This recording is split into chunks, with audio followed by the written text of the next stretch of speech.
Hi, welcome to Midlife Crisis, the channel where you learn how to own and maintain a beach house investment property. In this episode, I'm making a sign for the outside of the house, on the cheap that is.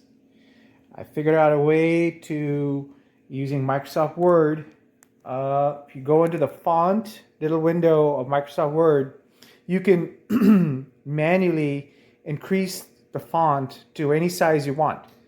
So this is, I think, a size 500. So I just manually went in and keyed in 500 and hit enter, and it prints you big letters. So these two pages are joined together using tape. So I printed it off on 4 pieces of paper and then very delicately just started cutting. It took a little bit of time, and I would just glue parts of the where I cut through. I just put some tape on it just to, make sure it doesn't like fall apart. And the parts where I had to like cut out the D's and all that, I just made like a little.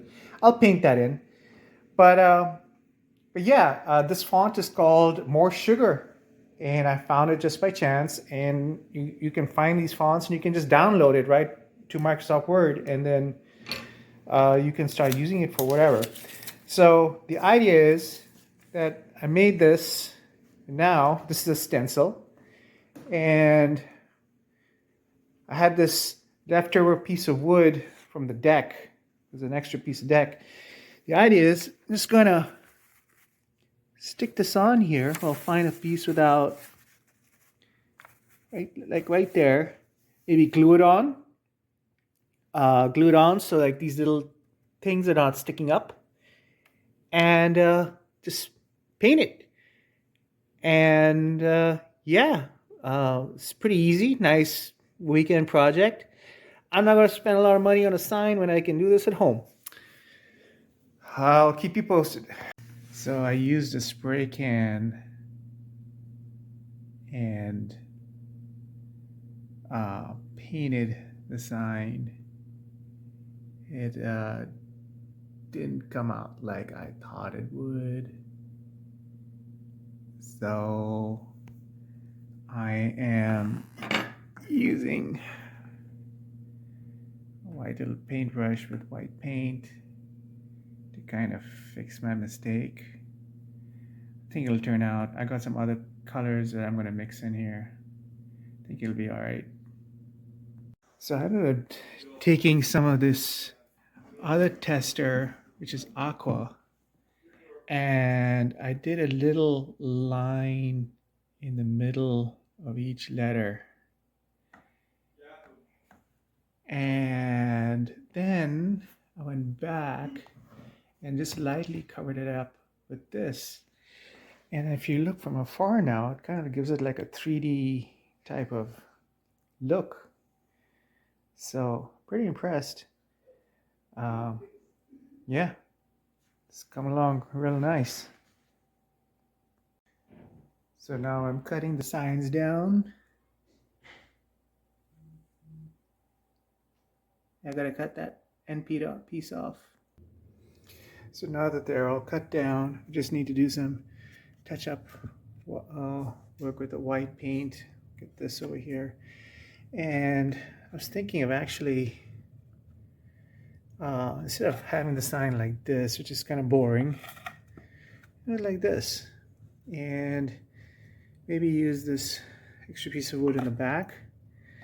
And I'm going to put a screw in through the back over here to keep these together. And then do a back brace over here to support this piece. But I think that would look kind of cool on the outside of the house, just like that.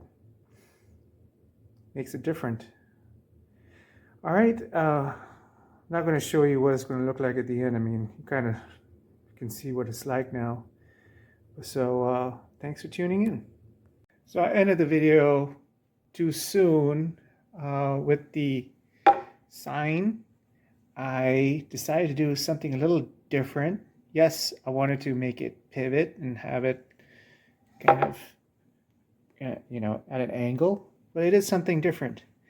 I made it crooked, as in when it is up against the wall, the top word is going to stick out at an angle.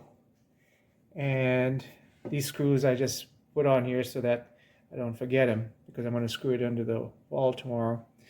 But I built this little thing down here, taking 2 pieces of wood, cutting it, and then sticking it in there, so it's now like at an angle, and also it's just a few degrees off. So when people walk up to the house, they're going to think, "Oh, is this sign falling off?" Or no, it's meant to be like that. So thought it'd be kind of cool to do this, and so thank you for tuning in. This is the last one, finally.